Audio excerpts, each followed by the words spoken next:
지금까지 우리는 성경은 사실이다 라는 제목 아래 하나님께서 이 세상을 창조하신 이야기를 비롯해서 인류의 역사 속에서 성경이 사실이라는 것을 여러 각도로 찾아보았습니다. 또 앞으로 곧 닥쳐올 환난이나 여러 가지 문제와 현재 우리가 살고 있는 이 시점에서도 조금씩 볼 수 있는 징조에 대해서 알아보았습니다. 기회가 지나가기 전에 무엇인가 하나를 마음속에 깨닫고 하나님의 구원을 받아야 한다는 대전제 아래 이 성경 공부를 시작했습니다. 이것은 이 세상 그 무엇보다 가장 중요한 문제라고 생각합니다. 성경에 보면 온 천하를 얻고도 제 목숨을 잃으면 무엇이 유익하겠느냐는 말씀이 있습니다. 온 세상의 부귀영화를 얻는 것과는 비교할 수 없을 만큼 귀하고 엄청난 문제인 것입니다. 마태복음 15장을 읽어보겠습니다. 예수께서 거기서 나가사 두로와 시돈 지방으로 들어가시니 가나안 여자 하나가 그 지경에서 나와서 소리질러 가로되 주 다윗의 자손이여 나를 불쌍히 여기소서 내 딸이 흉악히 귀신 들렸나이다 하되 예수는 한 말씀도 대답지 아니하시니 제자들이 와서 청하여 말하되 그 여자가 우리 뒤에서 소리를 지르오니 보내소서. 예수께서 대답하여 가라사대 나는 이스라엘 집에 잃어버린 양 외에는 다른 데로 보내심을 받지 아니하였노라 하신대 여자가 와서 예수께 절하며 가로되 주여 저를 도우소서. 대답하여 가라사대 자녀의 떡을 취하여 개들에게 던짐이 마땅치 아니하니라. 여자가 가로되 주여 올소이다마는 개들도 제 주인의 상에서 떨어지는 부스러기를 먹나이다 하니 이에 예수께서 대답하여 가라사대 여자야 내 믿음이 크도다 내 소원대로 되리라 하시니 그 시로부터 그의 딸이 나으니라. 여기에 주님께로부터 은혜를 받은, 다시 말하면 딸이 귀신에 들렸는데 주님께 고침을 받은 한 사례가 있습니다. 이 여자는 이방 여인입니다. 두로와 시돈 지경은 레바논입니다. 예수님이 두로와 시돈 지방으로 가셨을 때 가나안 여자가 예수님을 보고 소리질렀습니다.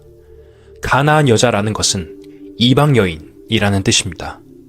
가나안 여자가 예수께 주 다윗의 자손이여 나를 불쌍히 여기소서 내 딸이 흉악히 귀신 들렸나이다 라고 소리 지르며 딸을 고쳐달라고 했습니다. 그런데 예수께서는 아무 말씀도 안 하시고 걸어가셨습니다. 그 여자를 무시하는 것 같은 태도였습니다. 예수님이 어떻게 그럴 수가 있느냐 생각하시겠지만 그 여자가 예수님께 도움을 청하는 방법이 틀렸기 때문에 그렇게 하신 것입니다. 그 여자는 이방인인데 다른 유대인들이 하는 것처럼 주 다윗의 자손이여 라고 했습니다. 그런데 이스라엘 사람과 이방인은 입장이 다릅니다. 이스라엘 사람들은 하나님과 좀 더 특별한 관계에 있습니다. 오늘날에도 하나님이나 예수님을 대할 때 그 태도가 잘못된 사람들이 많습니다. 아직 구원을 받지 못한 사람이 하나님을 아버지라 부르거나 또 예수님을 자기 주인, 즉 구세주라고 부름으로써 자기를 높여서 예수님과 가까운 사람으로 생각하는 경향이 많은 것입니다. 여러분 중에서 아직 구원을 경험하지 못했는데 하나님을 아버지로 불렀다든지 예수님을 주님으로 불렀다면 잘못 부른 것입니다. 구원받지 못한 사람은 죄인입니다. 죄인으로서 하나님을 아버지라 부를 수 없습니다. 하나님의 아들은 죄인이 아닙니다.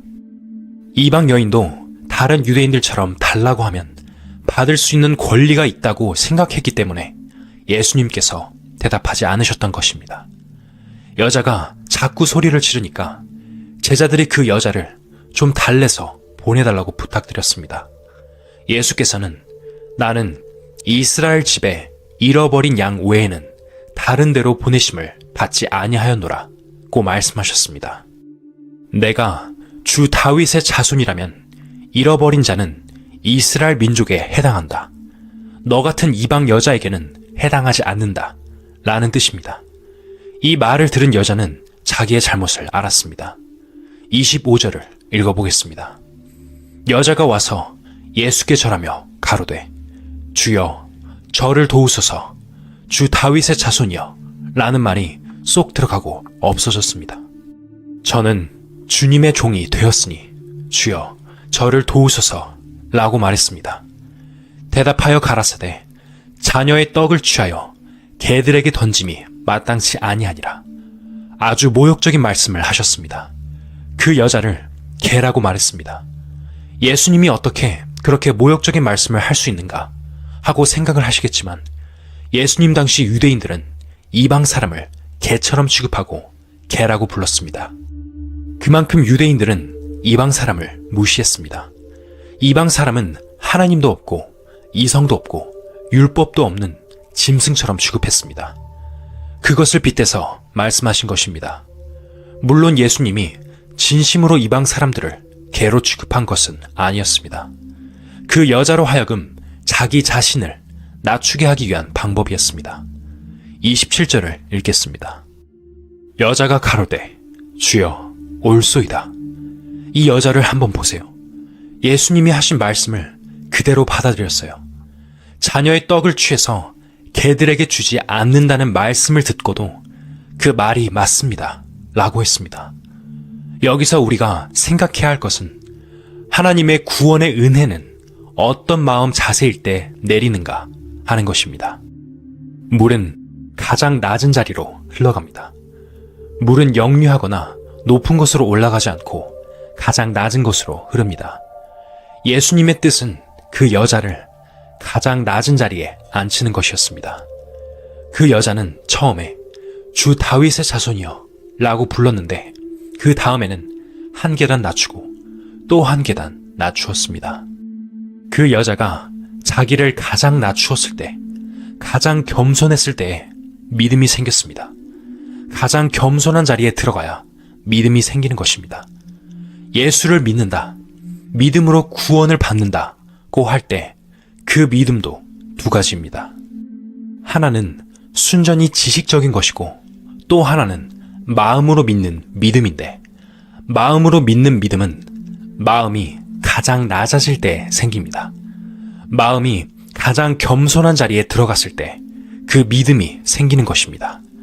그 여자의 믿음은 주여 올소이다마는 개들도 제 주인의 상에서 떨어지는 부스러기를 먹나이다 라고 간절히 부탁하는 마음으로 대답한 것입니다. 아, 내가 개구나. 자격은 없지만 개도 주인의 상에서 떨어지는 것을 먹으니까 나도 은혜를 받을 수 있을까요? 라는 그 믿음이 생긴 것입니다. 주님의 은혜는 부스러기입니다. 우리가 덩어리를 먹으려고 생각할 필요가 없습니다. 부스러기 하나를 먹어도 생명을 얻을 수 있는 것입니다. 성경을 보면 예수님께서 보리떡 5개와 물고기 2마리로 5,000명을 먹이신 일이 있습니다. 5,000명을 먹이시고 나중에 부스러기를 거두었는데 12광줄이나 되었습니다. 또 한 번은 4,000명을 먹이셨는데 그때는 7광줄이에 부스러기를 거두었습니다. 그것은 떡덩이인 예수님이 생명의 떡으로서 이 세상 사람들에게 먹여줬다는 뜻입니다. 떡 부스러기가 12광줄이나 남았다는 것은 구원의 진리가 제자들에게 맡겨졌다는 의미입니다. 이 구원의 진리가 자꾸만 전해 내려가서 누구든지 작게나마 말씀 한마디라도 깨달으면 생명을 얻는다는 뜻입니다. 이 여자가 개들도 제 주인의 상에서 떨어지는 부스러기를 먹나이다 라고 한 그 말은 굉장한 믿음의 발표입니다. 아, 내가 지극히 작은 부스러기 같은 그런 은혜라도 받을 수 있구나. 그러면 됐다 하는 그것이 바로 믿음이었습니다. 그래서 예수께서 여자야, 내 믿음이 크도다. 내 소원대로 되리라 하시니 그 시로부터 그의 딸이 나으리라고 하셨습니다. 바로 이것이 구원받는 한 경위를 말하는 것입니다. 영혼이 구원받는 것, 내 생명이 다시 태어나는 것이 현실적으로 가장 큰 문제인데 그 은혜를 받을 수 있는 사람은 마음이 아주 낮아져야 합니다. 완전히 자기를 낮추는 것이 은혜를 받을 수 있는 요건입니다. 아무리 믿으려고 해도 잘 믿어지지 않는 것은 마음이 낮아지지 않기 때문에 그렇습니다. 비유를 들어보겠습니다. 아무 병도 없고 건강한 사람이 있는데 누군가 와서 내 등에 업히십시오 하면 그 사람은 비웃습니다. 별 이상한 사람을 다 보네. 내가 왜 너에게 업히겠냐? 라고 하지 않겠습니까? 자기를 다른 사람의 등에 맡기지 못합니다. 자기 힘으로 걸어 다닐 수 있고 움직일 수 있는데 왜 남의 등에 업혀 다니겠어요? 또 한 사람은 병들었습니다. 자기 몸도 잘 가눌 수 없을 만큼 쇠약해져 있습니다. 그 사람에게 누가 와서 말하기를 나에게 업히십시오. 내가 당신을 업고 병원에 가겠습니다. 라고 하면 아이고 고맙습니다. 하고 자기를 그 사람에게 맡길 것입니다. 그것이 믿음이에요. 자기 힘이 끊어졌을 때, 자기 자신을 지탱할 수 없고 가눌 수 없을 때 자기 몸을 다른 사람에게 맡길 수 있는 것입니다. 그때 믿음이라는 것이 생겨나는 것입니다. 여러분들이 이 성경을 아무리 들어도 가장 낮은 위치, 즉 여러분이 지옥 갈 죄인이라는 것을 확실히 아는 데까지 가지 않으면 헛수고입니다. 아, 나는 지옥 갈 죄인이구나. 완전히 멸망받을 수밖에 없는 죄인이구나. 나는 이대로 살아가면 큰일이구나 하는 그 사실을 확실히 믿어야 합니다. 구원을 받는 믿음 전에 자기가 죄인이라는 것을 확실히 믿는 그 믿음이 있어야 합니다. 지옥에 간다는 사실이 확실하게 믿어져야 다른 좋은 것이 믿어질 수 있는 것입니다. 그것이 믿어지지 않으면 구원에 대한 믿음을 가질 수 없습니다. 그것이 바로 여러분의 마음이 가장 낮아지고 가장 겸손해야 한다는 이유인 것입니다. 오늘날 예수를 믿는 많은 사람들이 자기가 어떠한 인간인지, 자기가 죄인인 것을 알고 마음으로 지옥에 빠져봐야 하는데 그러한 것도 없이 예수님과 하나님을 믿는다는 것입니다. 그러나 자기가 죄인이라는 것을 아는 것이야말로 구원받기 위해 갖춰야 할 요건입니다.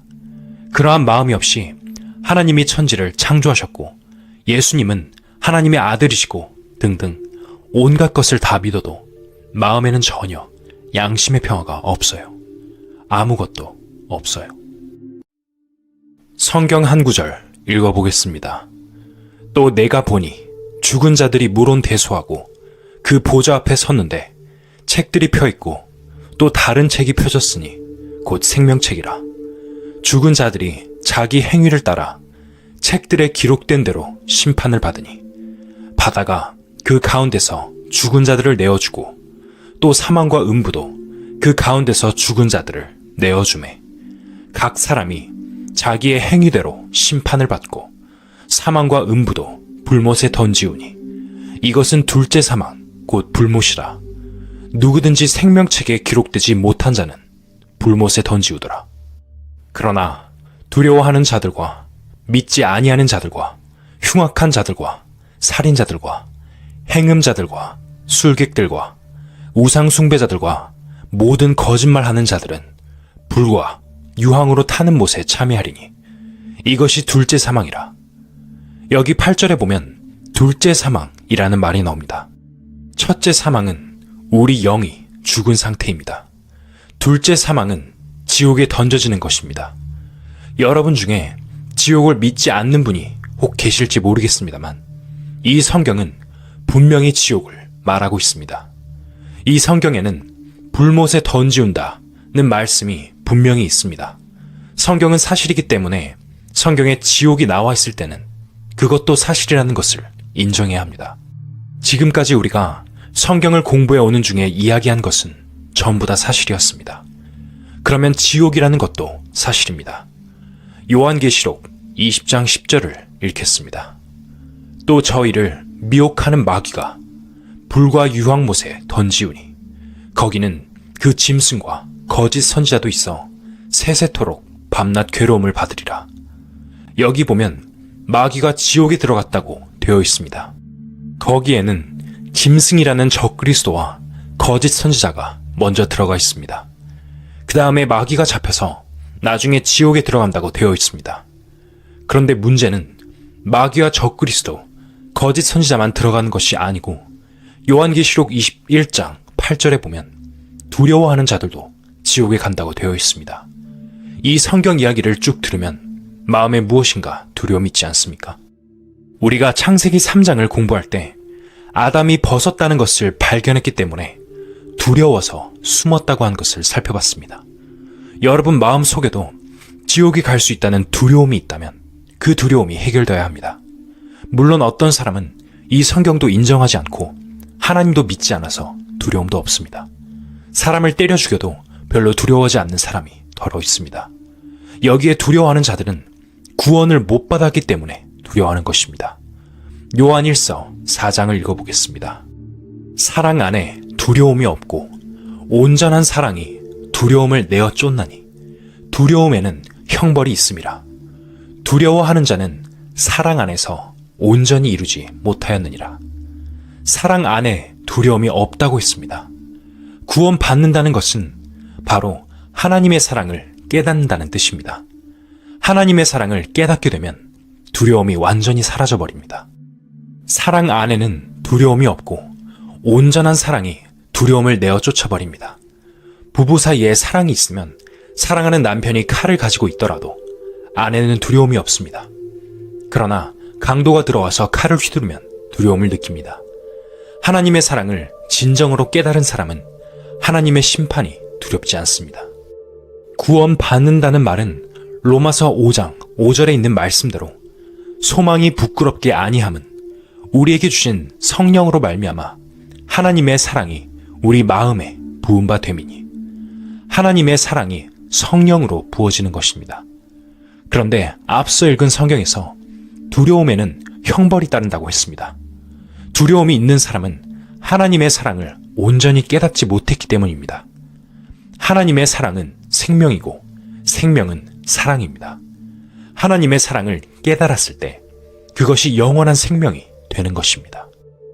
지옥 가는 부류의 사람은 두려워하는 자들과 믿지 아니하는 자들과 흉악한 자들과 살인하는 자들과 행음하는 자들과 음행하는 자들과 술객들과 우상 숭배하는 자들과 모든 거짓말하는 자들입니다. 분명히 우상 숭배를 했으면 지옥에 간다고 되어 있습니다. 술객들은 점치는 사람을 말합니다. 무당이 술객입니다.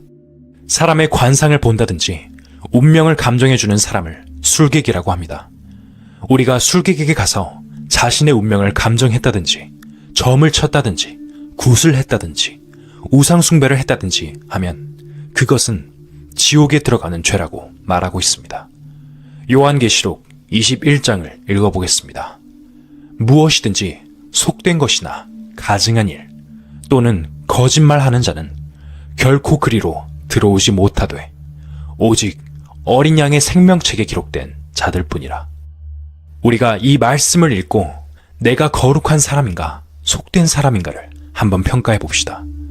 가증한 일 또는 거짓말하는 자는 결코 영원한 천국에 못 들어갑니다. 하나님은 거룩하신 분이기 때문에 하나님처럼 거룩하지 않으면 영원한 천국에 들어갈 수 없어요. 죄를 가지고는 영원한 천국에 절대로 못 들어갑니다. 거짓말한 죄든지 속된 것이든지 그러한 것이 있으면 못 들어갑니다. 그러나 생명책에 기록되었으면 영원한 천국에 들어갈 수 있다고 이 성경에 나타나 있습니다.